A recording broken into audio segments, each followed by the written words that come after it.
Happy Monday, everyone. Today's top stories include a renewed push for recreational cannabis in Rhode Island. The House has voted to continue financial protections for recreational cannabis programs. And our last story may have the ladies listening increasing their cannabis use for science. You won't want to miss it. It's Monday, August 3rd, and this is your TRICHOMES Morning Buzz. Broadcasting live from the TRICHOMES.com studios in Southern California. It's time for your Morning Buzz.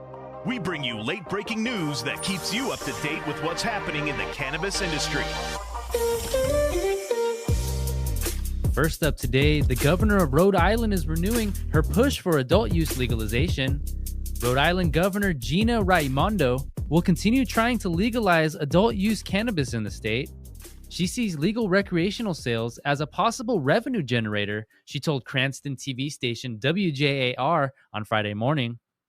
The Democratic governor floated the idea of adult use legalization in late 2018, arguing that the state is losing business opportunities and revenue to neighboring states such as Massachusetts. Rhode Island legalized medical cannabis in 2006 and has 3 licensed dispensaries.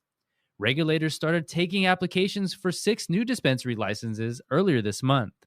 Existing medical cannabis sales in the state could be worth between $60 million and $75 million this year, according to projections from industry insiders. Next, the House has approved a bill that protects state legal cannabis programs from federal interference. According to MJ Biz Daily, the U.S. House of Representatives, for the second year in a row, passed an amendment that would prevent the Department of Justice from interfering with state legal recreational and medical cannabis programs. The provision reflects bipartisan support in the Democrat-controlled House for protecting programs that are legal under state laws. After approval by a voice vote earlier in the day, the measure passed 254 to 163 with 31 Republicans in favor. Since 2014, Congress has passed spending bills that have included language preventing the Justice Department from using funds to crack down on state legal medical cannabis businesses. But last year was the first time the House extended those protections to recreational cannabis programs. Protections in annual spending bills are temporary, so what cannabis businesses really want to see is permanent reform at the federal level. Last fall, in a historic vote, the U.S. House Judiciary Committee passed a sweeping federal legalization bill.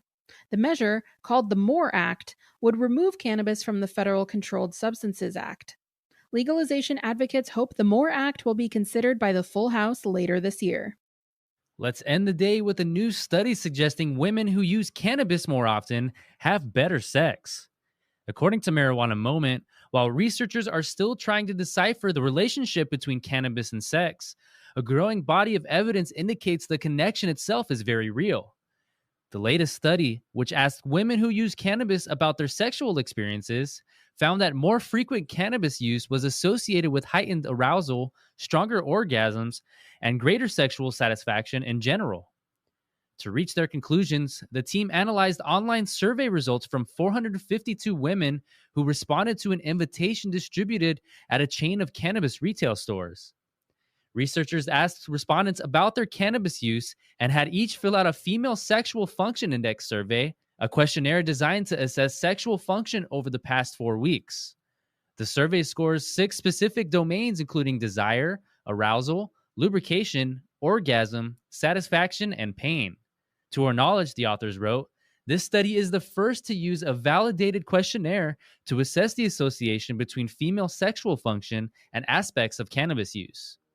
Researchers said a number of mechanisms could explain the overall results, noting that prior studies have postulated the body's endocannabinoid system is directly involved in female sexual function. It's also possible, the authors wrote, that cannabis could be improving sex by reducing anxiety. And that was today's Buzz. Thanks for listening. For more cannabis news and insights from industry professionals, and a place to discuss these stories and others, visit trichomes.com. And don't forget to subscribe to the podcast and leave a review. You can also keep up with Trichomes on all social media platforms and the Trichomes YouTube channel. For trichomes.com, I'm David Fortin. And I'm Allison Ben-Yehuda. See you again tomorrow.